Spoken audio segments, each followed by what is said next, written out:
Okay, we'll call this meeting of the September 11th meeting of the Wolfeboro Police Commission to order at this time, and invite everybody to stand and join us on the Pledge of Allegiance.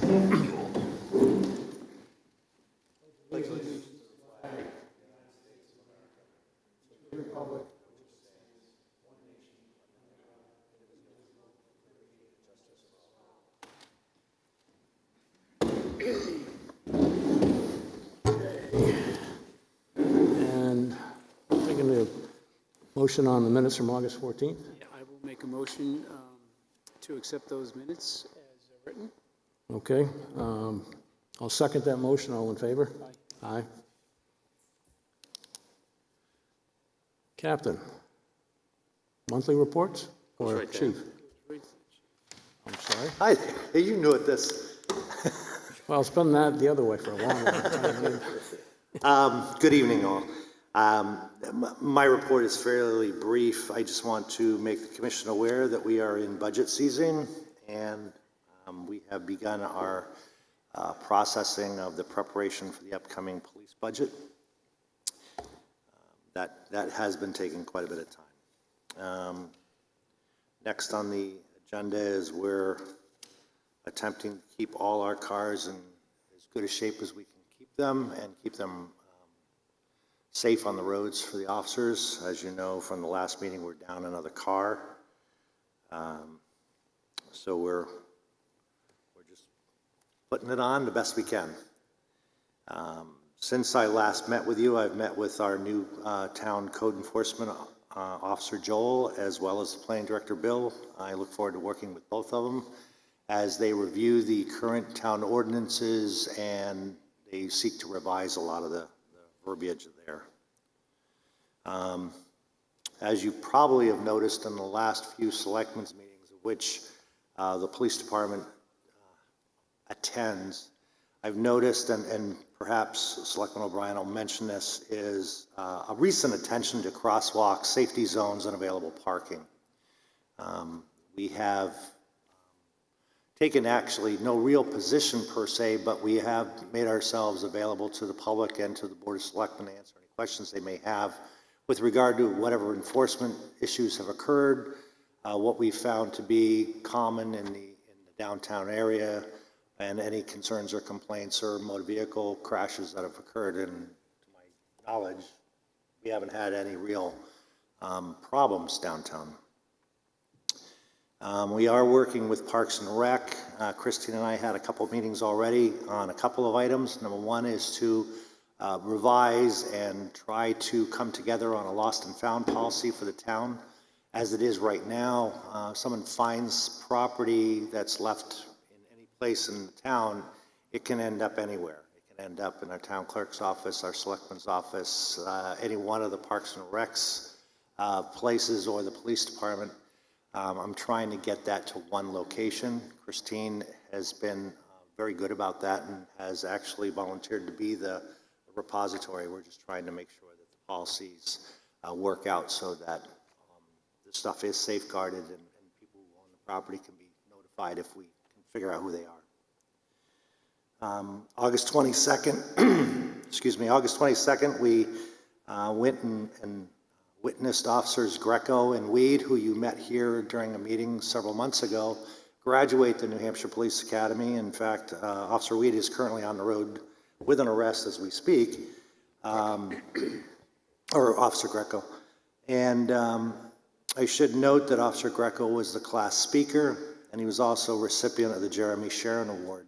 For those of you who aren't familiar with that, Jeremy Sharon Award is named for Officer Jeremy Sharon, who was killed in the line of duty in 1997. He was an Epsom police officer. And he was a former Marine. This award is awarded to someone with prior military training, of which Mark Greco is a prior military vet, who brings that military training to the academy and assists his fellow recruits in their training. We were very honored to be there and witness Officer Greco receive this award. And they are finishing up their FTO time, and I expect them to be solo on the road in a couple weeks' time. Nice. Finally, or I guess today, It is a very important day for a lot of us, it being 9/11. I had the honor and privilege of going to the Wright Museum this morning and expressing a few words to the folks that did show up about 9/11, the impact on law enforcement, and to actually just observe with everybody else and remember. And I would ask that next year on the 25th anniversary, if more folks could make the attempt to get down to the Wright Museum and just kind of be there for that half an hour. Finally, I gave my report to the selectmen recently about a question that Selectman O'Brien had broached last October with regard to dispatch costs and the county invoice. And I believe Paul wants to talk about that tonight, so I won't take away your thunder. But that's wraps up, I believe, my activities since we met last. If you have any questions. Okay. I'm all set as well, thank you.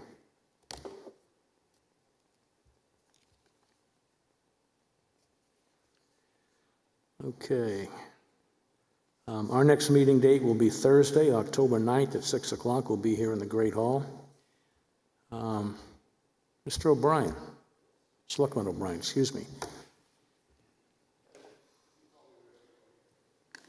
Oh, Are we on upstairs? Yep, good. Yep. You hear me? All right. Good evening. Thank you for the invitation to come back. Appreciate it. I agree with the chief. We all know exactly where we were, right? It's not a bad idea to go to a wonderful place like the Wright Museum and remember it. And I think that's something we all should endeavor to do. Yeah, a couple of things, and I'll try to be brief too. I want to thank the chief and I want to thank the captain for coming to our select board meetings. They are long and they tend to go in different directions, but I appreciate your patience and I appreciate you being there. I'll start with a lovely story. A couple of weeks ago, Saturday nights, warm, elderly couple downtown at the town docks. They were scared because their car wouldn't start. The hood's up. They don't know what to do. They don't speak English very well. And up comes two of our Wolfeboro Police Department folks, jumped out of the car, helped them, and it was left with a hug and a handshake. And I thought that was actually, we take it for granted, but it was pretty nice to see that happen. I tried to get the people to buy them an ice cream, but the police officers wanted nothing to do with it. Upcoming events, yes, we are in the middle of the budget season. The town manager is entertaining the department leaders to come in.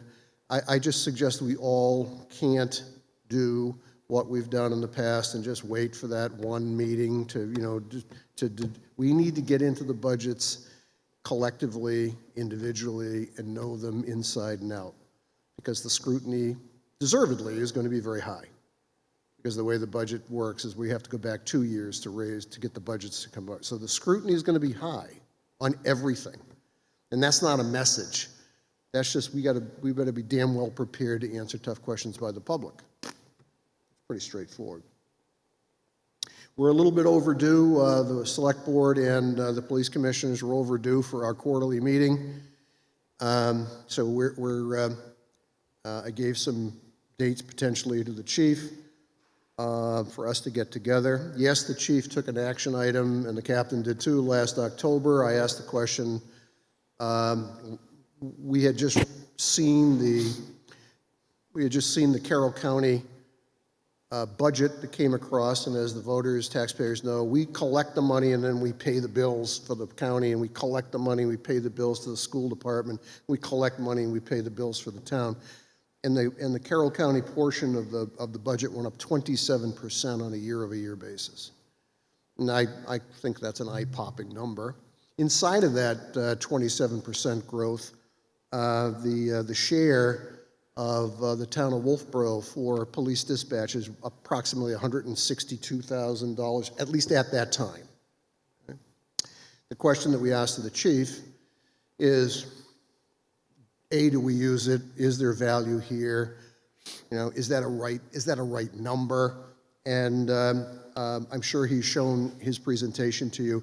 He gave it to the public the other night, and it was actually very well received by my colleagues because it was just measured, calm, facts, not a lot of arm waving.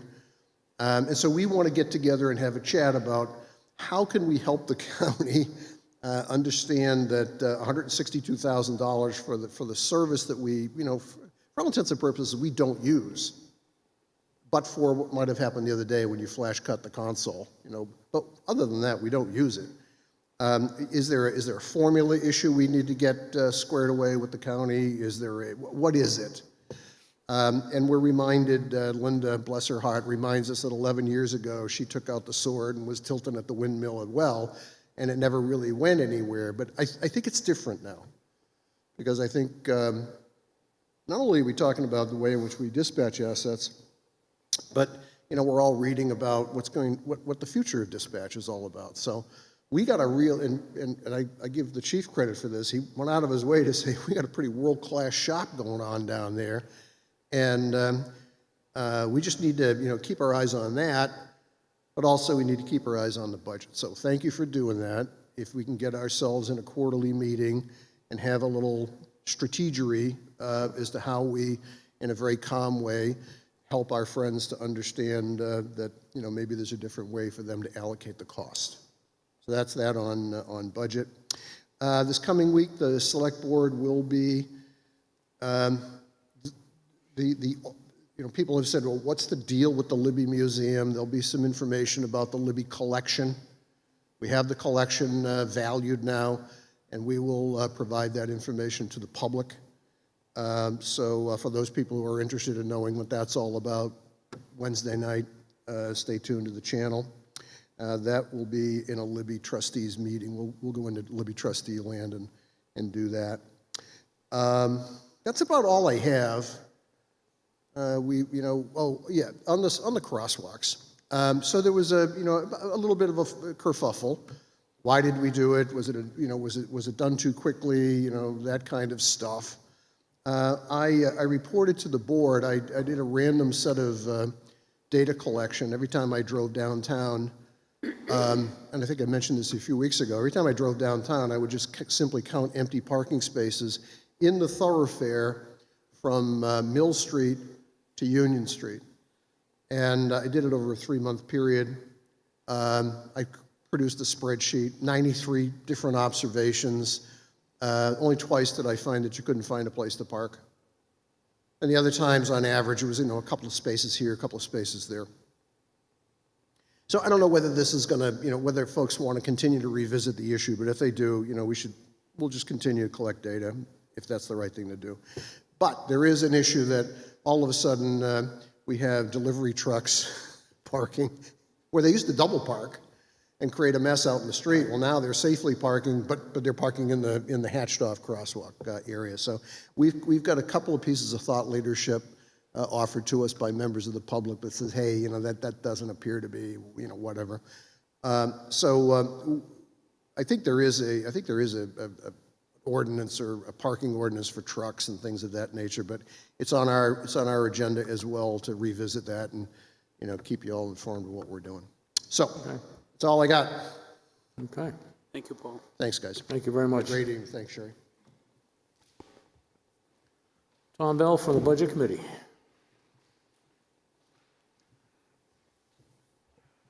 Tom Bell with the liaison as the Budget Committee to the PD, and our first substantive meeting, besides going through the procedures, is to take a look at the year-to-date and where we are relative to budget, and I'm comfortable having seen where we are, that we're in great shape with the PD.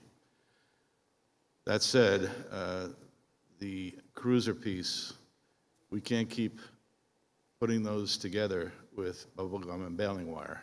We've really got to do something with that, and I'm hoping that through this budget process, we'll be able to articulate effectively with the voter population that we really do need to do something there. It's been too long, and we're obviously in need of some new material. So otherwise, that's much.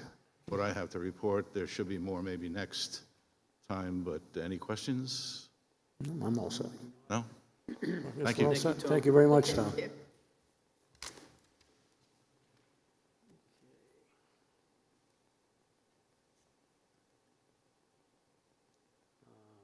this time, then, I will entertain a I will entertain a motion to go to non-public under RSA 91-A:3, subparagraph B, personnel.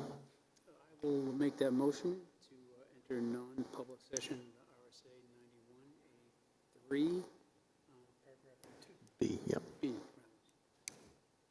Okay. I will second that motion. Roll call vote. Aye. We will temporarily adjourn while we clear the room.